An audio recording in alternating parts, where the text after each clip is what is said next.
right, you guys, welcome back to my channel. If you're new here, my name is Brandy Blige Adams, and I will be your personal wedding planner based off the experience that I had during my wedding. And if you are returning, reeling in, we're about to get started. This one right here,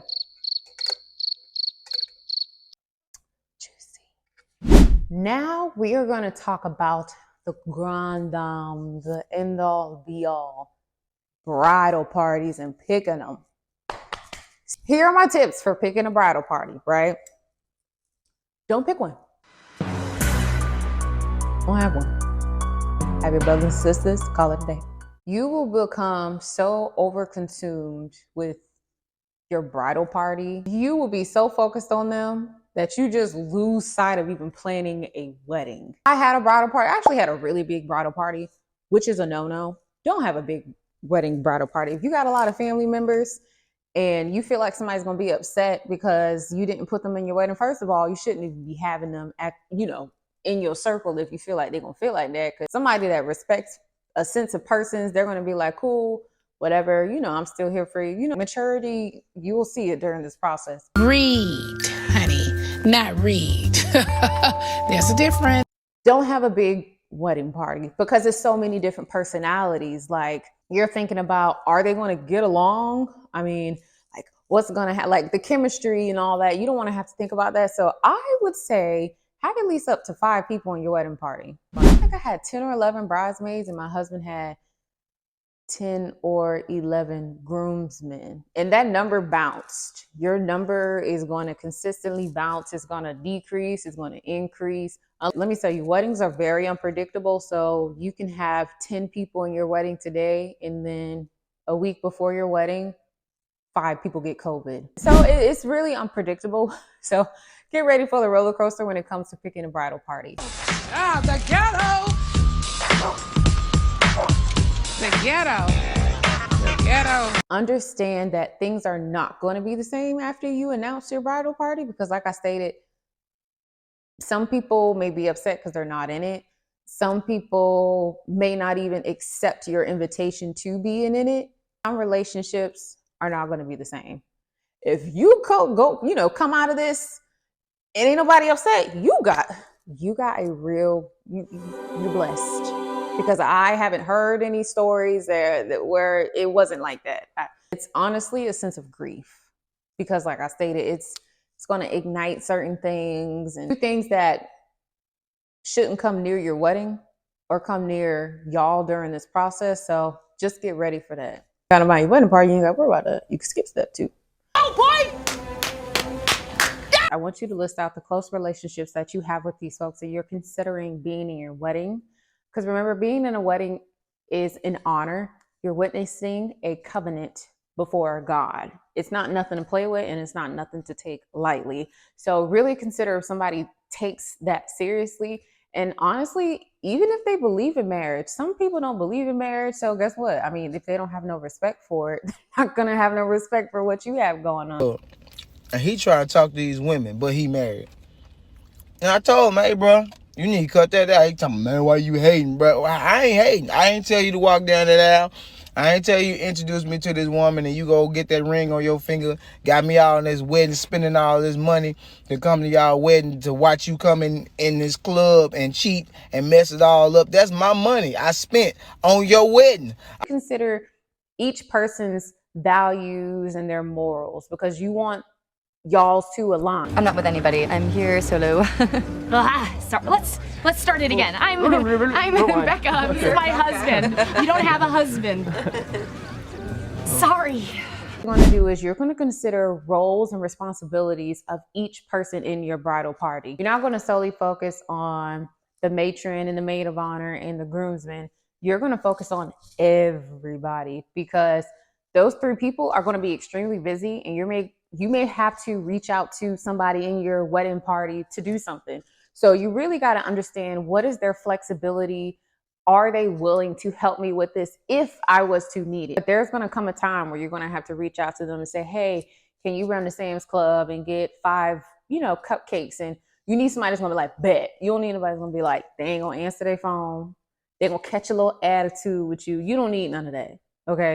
you're going to want to think about the dynamics. Do this person and this person get along? Does this person and this person have history? Because if you have inner circles like that, 9 times out of 10, somebody dated somebody. 9 times out of 10, somebody runs in the same circle as somebody that doesn't like somebody. Like, it's just going to happen because it's life. So you do have to understand those dynamics, because if you try to put people together in one group, the groomsmen group, that is the ex of somebody else, just be prepared for whatever to happen, because weddings bring out the worst in people. And sometimes it doesn't have to be towards y'all. It could be towards somebody else in the room. And y'all just happen to be, you know, caught in the crossfire of it.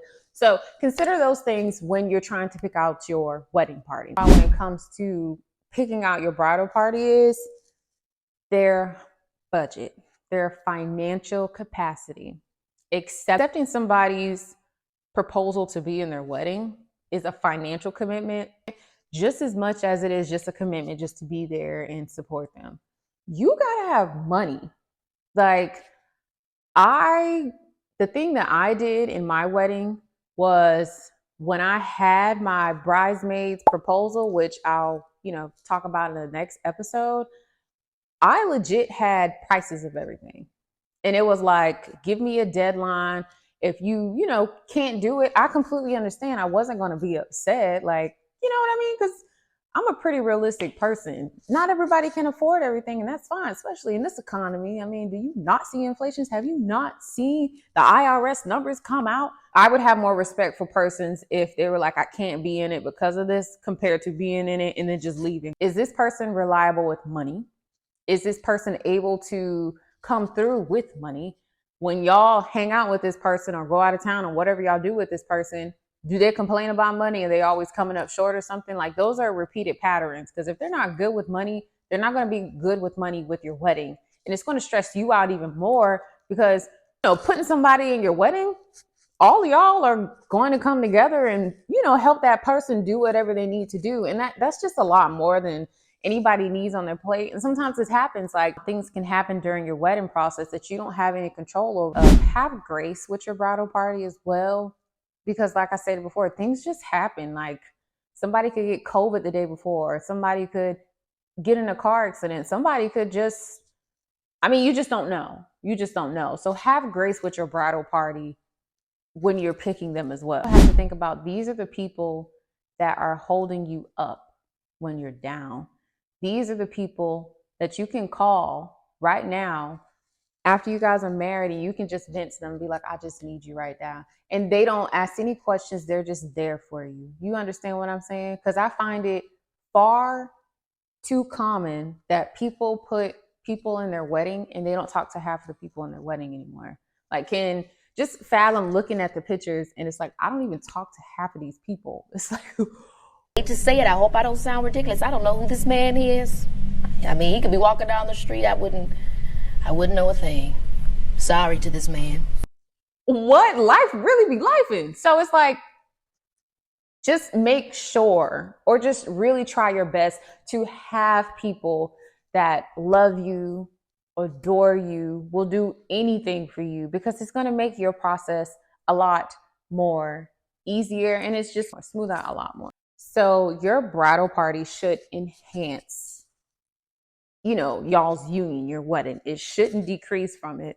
If any drama stems from picking your bridal party, immediately kick them out. No questions asked. Because during my wedding process, I'm going to be very transparent. I was just like, the instance, if there was drama, I immediately was just like, yeah, no, I'm not doing this today. Because planning a wedding is so much. Like, until you go through it, you're like, I understand what that person was talking about.